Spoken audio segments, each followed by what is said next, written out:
The Silent Gardener. A Zen story on patience and personal growth. Why would a wise monk spend months watering a barren stone path where nothing seems to grow? In a world obsessed with instant results, overnight success, and visible proof, this question feels absurd.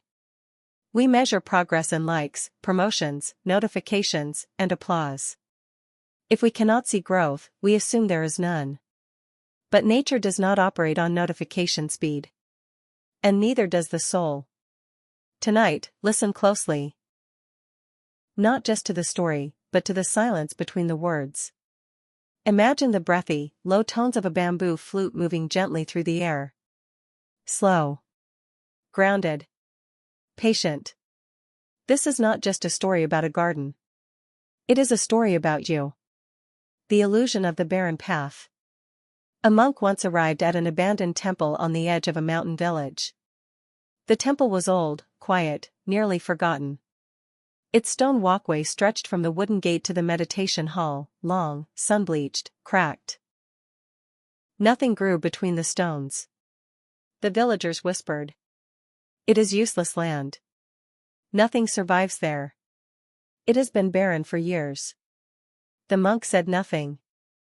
Each morning before sunrise, when the mist still clung to the earth, he carried a small wooden bucket of water to the stone path. And he watered it. He watered the cracks. He watered the dust. He watered what appeared to be nothing.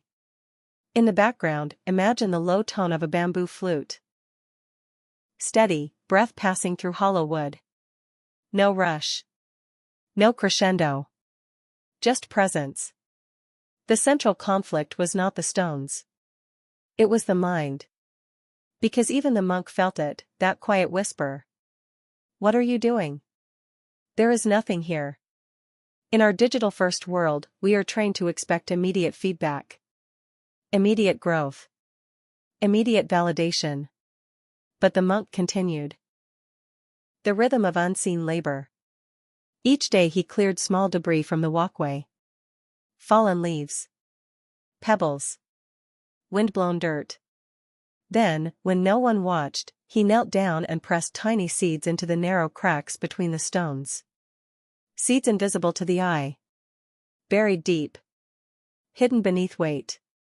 The work was repetitive. Sweep. Plant. Water.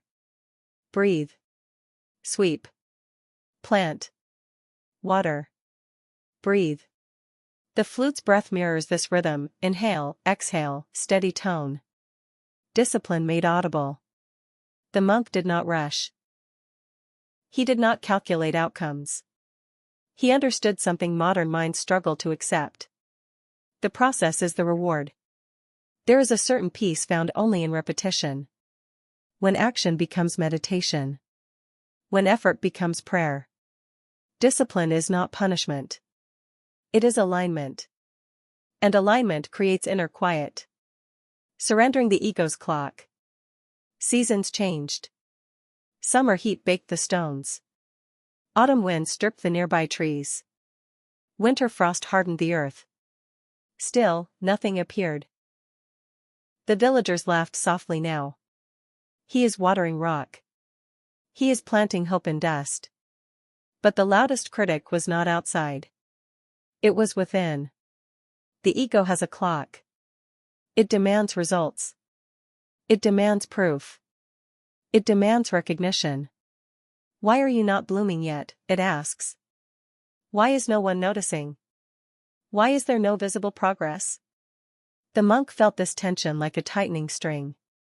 The flute's melody begins to rise here, not loudly, but slightly higher, representing the strain of waiting. Waiting without evidence. Working without applause. Believing without proof. This is where most people quit. Because surrendering the ego's timeline feels like losing control. But nature refuses to be rushed. Roots grow downward before stems rise upward. Strength is built in darkness before beauty appears in light. The monk continued. The breaking of the stone. One misty morning in early spring, something changed. It was subtle. So subtle that only the patient would notice. A thin line of green pushed through a crack in the stone. Fragile. Small. Alive. The flute softens again, gentle, almost trembling. The monk knelt down. He did not celebrate loudly. He did not run to the village. He simply smiled. Because he understood what others could not see. The roots had been growing for months. Deep beneath the heavy stones, in darkness, unseen by any eye, the real work had already happened. The surface breakthrough was merely the announcement. This is the great metaphor of personal growth. When you study in silence. When you heal in private. When you practice daily without recognition. You are not stagnant. You are rooting. And roots must be strong before flowers can be visible. The garden of the soul. Weeks passed. Then more green appeared. Then buds. Then blossoms. Colors emerged where there had once been only gray stone. The barren path transformed into a mosaic of life. Small flowers weaving through cracks, softening what once seemed permanent and unchangeable. The villagers stopped laughing. They walked more slowly now. They spoke more quietly. The path had become sacred. But the monk's routine did not change. He still swept. He still watered. He still breathed. Because patience is not passive waiting. It is active cultivation. It is showing up before there is evidence. It is tending seeds you cannot see.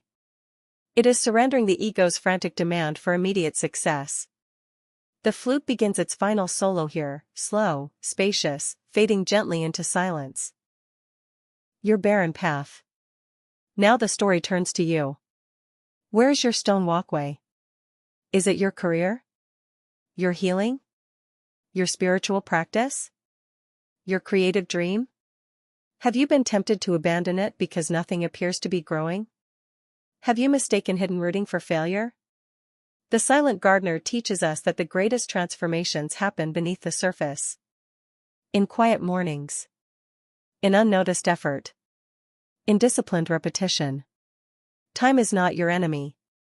Impatience is.